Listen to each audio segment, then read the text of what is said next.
Breaking news: Even Putin of Russia can't compel Prime Minister Modi to act against India's best interests. The Russian president spoke at the forum and praised Prime Minister Modi's policy as the primary guarantor of Russia-India relations. While praising Prime Minister Narendra Modi on Thursday, Russian President Vladimir Putin said that Modi would not be coerced into making decisions that go against the country's interests. Additionally, he praised Prime Minister Modi for his firm posture and stance in protecting the nation's interests. Follow HT channel on Facebook to stay up to date on breaking news. Sign up today. It is inconceivable to me that Modi could be coerced into doing anything that would be detrimental to India's and the Indian people's national interests. Oh, I am well aware of the immense pressure. Incidentally, we never broached the subject with each other.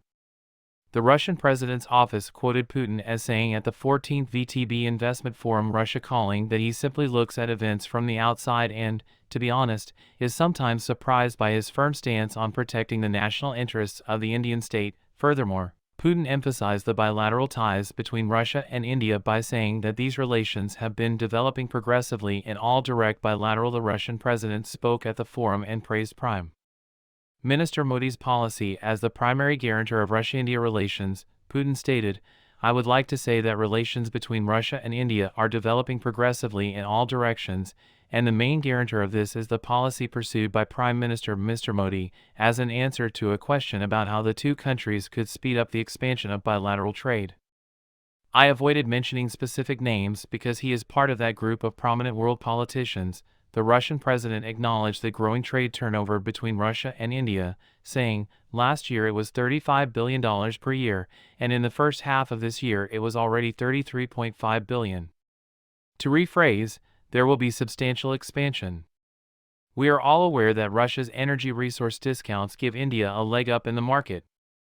I mean, he's totally on the right track. If things continue to escalate like this, I would follow suit if I were in their shoes. They earn a profit, and that's fair. However, this is obviously insufficient. More opportunities are available to us."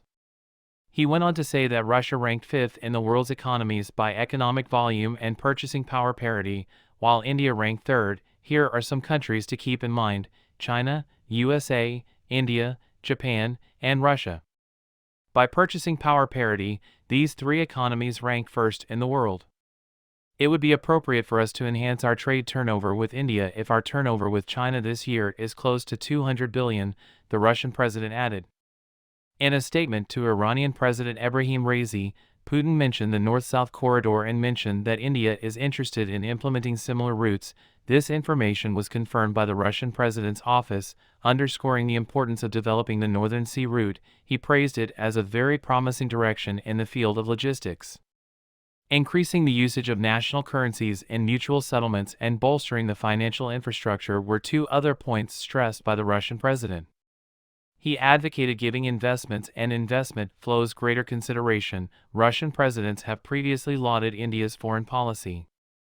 The emergence of new powers like the Global South and the Global East has altered the global power dynamics, according to Russian Foreign Minister Sergei Lavrov, who elaborated on this topic in November, quoting the remarks of External Affairs Minister S. Jaishankar.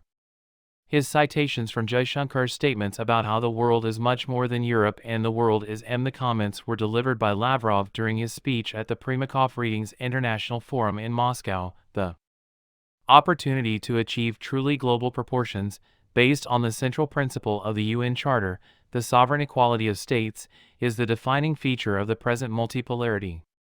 The Russian Foreign Ministry cited Lavrov's remarks at the event as saying that a small number of countries, primarily the Western community, used to dictate global policy for understandable reasons. A similar statement had been made by EAM Jaishankar, who was defending India's decision to purchase oil from Russia despite the crisis in Ukraine.